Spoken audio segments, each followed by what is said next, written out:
Comment merge des static mesh acteurs avec C++ dans Unreal? Simplement parce que c'est une feature que j'aime beaucoup et que j'ai utilisée très souvent. Donc, on est parti! Donc, comme d'habitude, je suis dans un header file complètement vide, sauf la petite fonction qu'on va faire aujourd'hui, ainsi que deux forward déclarations ici en haut. Une forward déclaration pour le useStaticMesh, parce que je vais être capable de retourner le static mesh qui a été mergé à la fin de ma fonction, ainsi qu'une forward déclaration pour le aStaticMesh acteur, parce qu'on veut pouvoir recevoir les acteurs qu'on veut merger à notre fonction. Et justement, notre fonction, le mergeActors function, on lui passe une liste d'acteurs pointeurs, donc les acteurs dans votre niveau que vous voulez merger, ainsi que le path où vous voulez sauvegarder votre static mesh qui va avoir été mergé après avoir combiner tous les acteurs ensemble et en retour, la fonction va évidemment nous retourner le static mesh qui vient d'être mergé.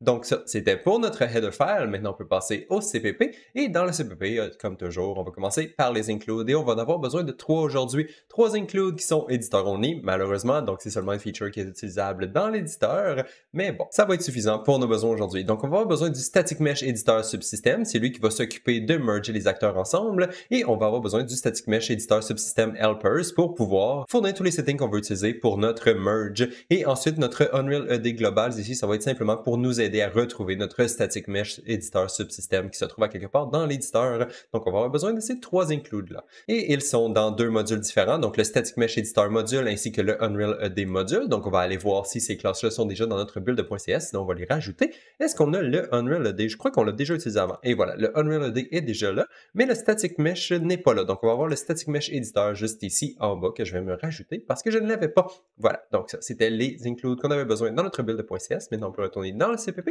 et maintenant, on peut passer à notre fonction. Donc, je vais descendre un tout petit peu. Et la première étape que je vais faire avant d'exécuter ma fonction, c'est de m'assurer qu'il y a des acteurs à l'intérieur de notre liste. Comme ça, si la liste est vide, on va pas essayer de merger une liste qui est vide. Donc ici, je vais simplement regarder, est-ce que ma liste d'acteurs est égale à 0? Si oui, je vais simplement retourner nul, dire que ça va être un fail parce que la liste est vide, je ne peux pas merger des acteurs qui sont vides, évidemment.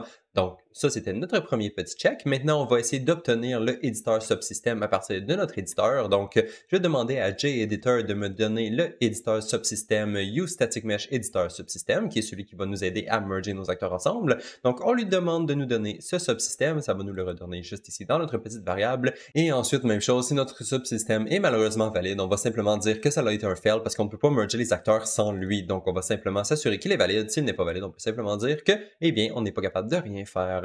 Mais bon, ça, c'était simplement s'assurer qu'on avait tout ce qu'on avait besoin pour pouvoir merger nos acteurs ensemble. Maintenant, il suffit de les merger et pour pouvoir les merger, on va avoir besoin de plein d'options pour pouvoir configurer notre merge, évidemment. Donc, je vais juste descendre un tout petit peu juste ici et on va se créer nos options. Donc, la première catégorie d'options qu'on va avoir besoin, c'est le fmerge static mesh actor option. Donc, on se crée une petite variable ici que je vais nommer option et maintenant, on peut lui passer tous les settings qu'on veut pour configurer notre merge. Et le premier setting qui est important, c'est le base package name qui est dans le fond l'endroit où on veut sauvegarder notre mesh une fois qu'il va avoir été créé. Donc ça, on va prendre la destination path qu'on a reçu en input à notre fonction, on va le passer dans cette variable-là et là, ça va sauvegarder le mesh avec le bon nom au bon endroit dans votre projet. Et ensuite, vous avez le setting qui vous permet de décider si vous voulez spawner votre acteur dans le monde automatiquement au même endroit où les autres acteurs étaient précédemment. Dans mon cas, je ne vais pas le faire, je vais les placer manuellement dans le monde une fois qu'il va avoir été mergé. Donc voilà, ça c'était les options de base. Ensuite, on a une autre liste d'options ici qui est le fjoint static mesh actor option. Donc ça, c'est d'autres settings si on veut détruire les acteurs qui sont déjà dans le monde en ce moment, si jamais on veut renommer l'acteur qu'on va spawner dans le monde. Dans mon cas, je vais pas le mettre dans le monde, donc j'ai pas besoin de le renommer.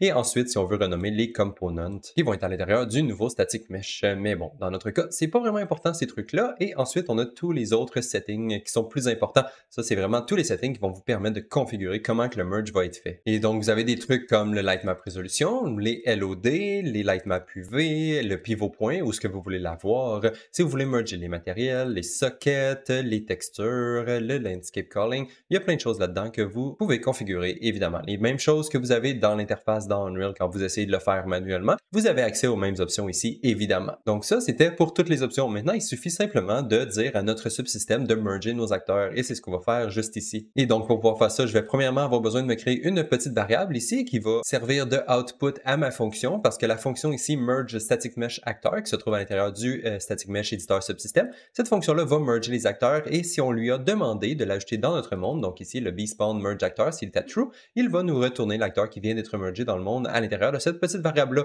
Nous, dans notre cas, c'est pas vraiment important, mais il faut quand même le passer à notre fonction, sinon on ne peut pas appeler la fonction. Donc c'est pour ça ici, je me crée une petite variable, je lui passe et la fonction va nous retourner quelque chose à l'intérieur, mais c'est pas vraiment important dans notre cas. Ensuite, donc, dans le merge static mesh acteur, on lui passe la liste des acteurs qu'on veut merger, évidemment, et on lui passe les options qu'on vient tout simplement de configurer juste avant. Et en retour, la fonction va nous dire si ça a été un succès ou non. Donc, est-ce qu'on a réussi à merger les acteurs ou non? Et ensuite, ce que je vais faire, c'est simplement regarder si ça a été un succès. Donc, si je n'ai pas réussi à merger mes acteurs, je vais dire que ça a été un fail. Je n'ai pas réussi à merger mes acteurs ensemble pour quelque raison que ce soit. Vous allez pouvoir lire le log et le log va vous dire c'est quoi les raisons pourquoi que le merge n'a pas fonctionné. Et par contre, si jamais le merge a bien fonctionné, là, je vais simplement dire que ça a été un succès, dire que j'ai réussi à merger mes acteurs ensemble. Et ensuite, ce que je vais faire, c'est un static load object pour pouvoir loader le static mesh qui vient d'être créé à l'endroit de mon destination, donc mon destination path ici. Je vais faire un static load object de type useStaticMesh parce qu'on vient de merger un static mesh et ça devrait nous retourner le mesh qui vient d'être mergé par le process de merge static mesh acteur. Je vais essayer de caster en static mesh juste parce que ma fonction ici retourne un objet, ça nous retourne un static mesh que je vais caster et le retourner à l'utilisateur. Comme ça, si l'utilisateur a besoin d'avoir accès au mesh qui vient d'être mergé, il va pouvoir y avoir accès directement en retour de notre fonction et c'est tout.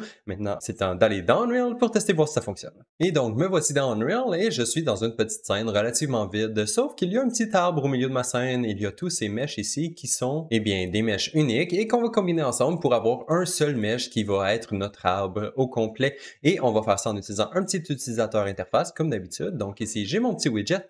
Dans mon widget, je fais simplement lui passer le path du mesh que je veux générer. Donc, je vais le mettre dans mon dossier où je suis en ce moment et je vais cliquer sur le bouton Merge Actor qui devrait appeler notre code. Donc, la fonction Merge Actor, c'est la nouvelle fonction qu'on vient de créer. Je fais simplement prendre tous les static mesh acteurs qui sont à l'intérieur de mon monde en ce moment et je lui passe à ma fonction. Et aussi, je vais évidemment lui passer le path où ce que je veux sauvegarder mon static mesh dans mon content browser. Voilà. Donc maintenant, si je vais à l'intérieur d'Unreal ici, que je roule mon InStartCity widget, si je clique sur le bouton Merge Actor, ça devrait prendre tous mes static mesh acteurs qui sont dans mon monde en ce moment et me générer un static mesh que j'ai juste ici et j'ai mon nouveau static mesh et maintenant je peux le placer dans mon monde et on peut voir que maintenant j'ai tout plein d'arbres qui se ressemblent beaucoup et si je reclique sur Merge Actor encore une fois, là je sais pas ce que ça va donner et voilà. Ok, oui, en fait ça l'a régénéré un autre mesh qui contient une liste d'arbres cette fois, donc je peux placer des batchs d'arbres et c'est pas très pratique. Mais bon, vous voyez que ça fonctionne et ça va être tout pour la vidéo d'aujourd'hui, donc on se revoit dans la prochaine. Bye bye!